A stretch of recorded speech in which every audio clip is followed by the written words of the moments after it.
Good evening students. जैसा कि मैंने कहा कि ये strategy how to write the board examination शुरू करते हैं साइंस के पेपर से। साइंस का paper 10th standard CBSE board examination. In science paper हमारे पास होते हैं 5 section. Section A, B, C, D, E. Section A में 16 क्वेश्चन मल्टीपल चॉइस होते हैं और 4 क्वेश्चन असर्शन रीजन, टोटल मिला के 20 क्वेश्चन। अब 3 घंटे का पेपर है। सीबीएसई ने तो आपको 3 आवर्स दिए, लेकिन मैं ये कहता हूं आपका पेपर 2 आवर्स 40 मिनट्स में होना चाहिए। इसका मतलब 120 प्लस 40 आपका पेपर 160 मिनट्स में होना चाहिए। तो आप सोचिए 160 मिनट्स में पेपर होना चाहिए, 160 मिनट्स, और सेक्शन कितने हैं? 5।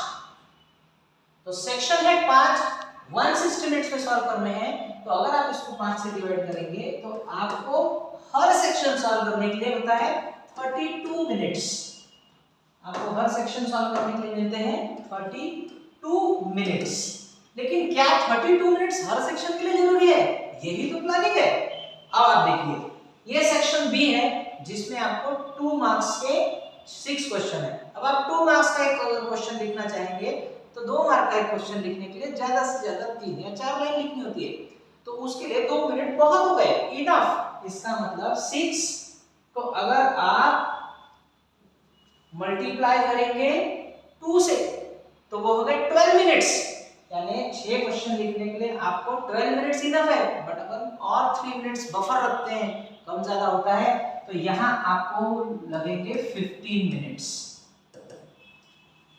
इसी तरह से आप सी पढ़ाइए। सी पे है 7 क्वेश्चन और हर क्वेश्चन है 3 मार्क का।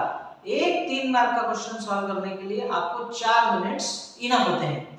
तो ऐसे अगर 7 पूर्जा 28 मिनट्स, 28 मिनट्स आपको लगेंगे सेक्शन सी सॉल्व करने के लिए। 2 मिनट्स और बफर रखते हैं, यानी आपका ये सेक्शन सॉल्व होगा 30 मिनट्स में।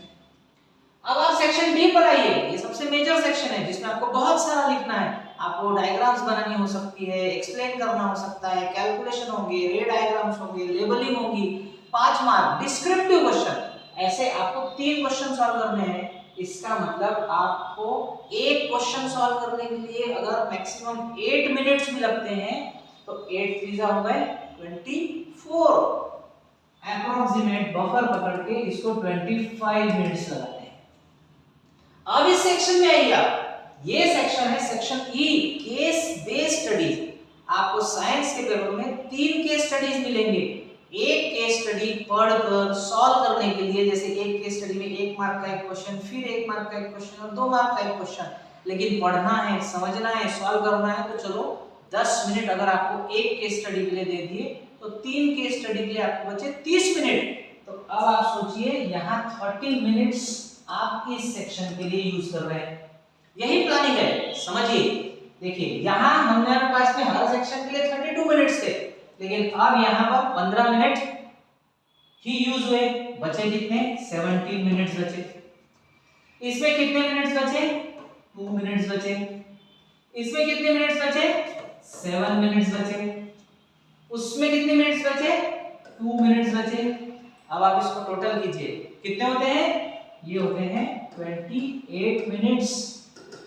देखिए स्टूडेंट्स, मैंने आपको पूरे सेक्शन में से 28 मिनट्स और बचा के निकाल दिए। अब आएंगे सबसे इंपॉर्टेंट सेक्शन पर।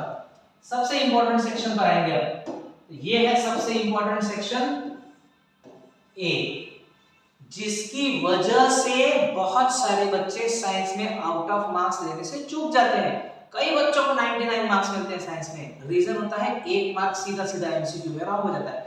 इसीलिए इस सेक्शन पे बहुत अच्छे से फोकस करेंगे।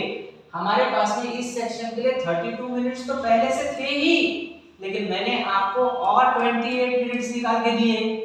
तो अब आप सोचिए इस सेक्शन को सॉल्व करने के लिए आपके पास आ गए 60 मिनट्स। देखिए आपको सॉल्व करने हैं 20 क्वेश्चंस और टाइम है आपके पास 60 मिनट्स। अब आप बताइए एक क्वेश्चन सॉल्व करने के लिए कितना टाइम हुआ? 3 मिनट्स पर क्वेश्चन। यानी अब आप इस सेक्शन का हर क्वेश्चन 3 मिनट तक पढ़ के अच्छे से सॉल्व कर सकते हैं। माय डियर स्टूडेंट्स, ऐसी ही बेहतरीन अलग अलग सब्जेक्ट की ट्रिक्स के लिए जुड़े रहिए मेरे साथ। Best of luck.